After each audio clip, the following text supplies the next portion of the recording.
एक गरीब का प्यार। एक दर्द भरी प्रेम कहानी। एक गरीब का प्यार। एक गांव में एक बहुत ही मासूम, खूबसूरत और अच्छा लड़का रहता था जिसका नाम किशन था। उसके परिवार में उसके माँ बाप, भाई बहन सभी थे, लेकिन दुख की बात यह थी कि उसके माँ बाप बहुत ही ज्यादा गरीब थे। इतना गरीब कि बड़ी मुश्किलों से उनका गुजारा हो पाता था। लेकिन किशन पढ़ने में बहुत तेज और समझदार था और वह गांव के सरकारी स्कूल में ही पढ़ता था। एक दिन की बात है, किशन को एक लड़की को देखते ही उससे प्यार हो गया, यानी उससे पहली नजर में वो प्यार कर बैठा था। उसकी दिल की गहराइयों में वो लड़की पूरी तरह से उतर चुकी थी और उस लड़की का नाम दिव्या था। दिव्या एक अमीर घर की इकलौती लड़की थी। अब किशन दिव्या को छुप छुप कर देखने लगा, लेकिन एक दिन दिव्या ने ऐसा करते उसे देख लिया, मगर दिव्या ने उसे कुछ भी न कहा क्योंकि किशन था ही इतना मासूम। अब किशन धीरे धीरे दिव्या के प्यार में इतना खो गया कि उसका न तो पढ़ाई में मन लगता था और न ही उसे खाने पीने का होश था। वो 24 घंटे ही उसी के ही प्यार में खोया रहता था। खैर, दिन तो जैसे तैसे उसका कट ही जाता था, मगर रात भर वो बिस्तर पर करवट बदलता रहता कि कब सुबह हो और उसकी एक झलक दिखे। अगर एक दिन भी वो लड़की उसे नजर नहीं आती तो वह अकेले में जाकर रोने लगता था। धीरे धीरे उसका प्यार बढ़ता ही गया और उसने दिव्या से अपने प्यार का इजहार करने की कोशिश की, मगर कर नहीं पाया। कई बार उसके नाम प्रेम पत्र लिखा, लेकिन वो उसे दे नहीं पाया क्योंकि उस लड़की के नजदीक जाते ही उसका दिल जोर जोर से धड़कने लगता और वो घबरा कर अपना इरादा बदल देता था। शायद उसके मन में एक डर था कि कहीं वह इनकार न कर दे या उससे नाराज न हो जाए। वो किसी भी कीमत पर दिव्या को खोना नहीं चाहता था। अगर एक दिन भी वो लड़की उसे नजर नहीं आती तो वह अकेले में जाकर रोने लगता था। धीरे धीरे उसका प्यार बढ़ता ही गया और उसने दिव्या से अपने प्यार का इजहार करने की कोशिश की, मगर कर नहीं पाया। कई बार उसके नाम प्रेम पत्र लिखा, लेकिन वो उसे दे नहीं पाया क्योंकि उस लड़की के नजदीक जाते ही उसका दिल जोर जोर से धड़कने लगता और वो घबरा कर अपना इरादा बदल देता था। शायद उसके मन में एक डर था कि कहीं वह इनकार न कर दे या उससे नाराज न हो जाए। वह किसी भी कीमत पर दिव्या को खोना नहीं चाहता था। देखते ही देखते 3 साल बीत गए, मगर वह अपने प्यार का इजहार न कर सका। किशन काफी शर्मिला लड़का था, शायद इसलिए वह अपने प्यार का इजहार नहीं कर पा रहा था।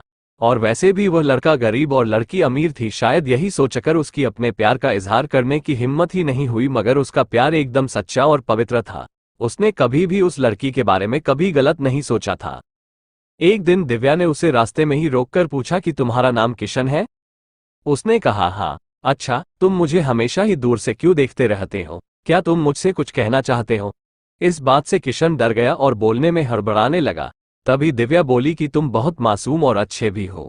उस दिन शायद बात बन ही जाती, मगर किशन उससे बात करने में बहुत ही ज्यादा शर्मा रहा था, तो दिव्या ने कहा कि क्या तुम मुझसे दोस्ती करोगे? ये कहकर दिव्या ने अपना हाथ आगे बढ़ा दिया तो जल्दी से किशन ने उसका हाथ अपने हाथ में लिया और कहा कि हाँ, मैं तुमसे दोस्ती करना चाहता हूँ। दिव्या के चेहरे से लग रहा था कि वो किशन से पूरी तरह इम्प्रेस हो चुकी थी। अब वो दोनों ही एक दोस्त की तरह मिलने लगे और दिव्या को भी शायद उससे प्यार हो चुका था और वो भी किशन के कुछ बोलने का इंतजार कर रही थी। किशन को भी ये पता लग चुका था कि दिव्या अब पूरी तरह से उसकी दीवानी हो चुकी थी, बस उसे प्रपोज करने की ही देर थी। मतलब उन दोनों को ही एक दूसरे से बेहद प्यार हो चुका था। तभी एक दिन किशन के पिताजी बहुत बीमार हो गए और वो वैसे भी अब काफी बुजुर्ग हो चुके थे, इसलिए उनसे काम की कोई भी उम्मीद नहीं थी। किशन के पिताजी की ही वजह से घर का सारा खर्चा चलता था, लेकिन अब क्या होगा? किशन की 2 जवान बहन भी थी जिनकी अब शादी भी करनी थी। तभी किशन के पिताजी उससे कहते हैं कि बेटा, अब शायद तुझे पढ़ाई छोड़नी होगी और शहर जाकर नौकरी करनी होगी। शहर में मेरा एक दोस्त व्यापारी है, राम प्रसाद, वो तुझे अपने पास काम पर जरूर रख लेंगे, तू बस उसे मेरा नाम बता देना। मेरा नाम सुनते ही वो तुझे काम पर रख लेगा और तनख्वाह भी अच्छी दे देगा। परिवार को दुखी देखकर किशन को शहर जाना ही पड़ा। किशन अपने गरीब परिवार के लिए शहर कमाने तो चला गया, लेकिन अब उसका हाल जल बिन मछली के हो गई। वो 21 साल का लड़का दिन भर काम करता और रात भर उस लड़की की याद में रोता रहता। ऐसे ही करीब 1.5 साल बीत गया, तभी एक दिन उसका दिल ऐसा उड़ा कि वो काम छोड़कर शहर से अपने गांव भाग आया। गांव आकर वह देखता है कि 10 दिनों के बाद दिव्या की तो शादी होने वाली थी और वो उस शादी से बहुत दुखी भी लग रही थी। तभी किशन की मां ने बताया कि तेरी एक दोस्त दिव्या कई बार अपने घर पर आई थी और वो बस तेरे ही बारे में पूछती थी। अब तो किशन को ऐसा लग रहा था कि जैसे उसकी तो सारी दुनिया, सारी खुशियां ही उजड़ चुकी हो, लेकिन वह क्या करता? एक तरफ प्यार था और दूसरी तरफ गरीब परिवार था और उसके कंधे पर पूरी जिम्मेदारी भी थी। वो दिव्या से आखिरी बार भी नहीं मिला और उसने ये फैसला कर लिया कि उसे अपने बूढ़े माँ बाप और अपने छोटे भाई और बड़ी बहनों की खुशी के लिए अपने प्यार की कुर्बानी देनी ही पड़ेगी। ये सोचकर उसने अपना फूल जैसा दिल पत्थर का बना लिया और वो दिव्या से भी बिना मिले ही शहर वापस चला गया। जाते जाते भी उसकी जान निकल रही थी कि काश दिव्या उसे मिल जाती।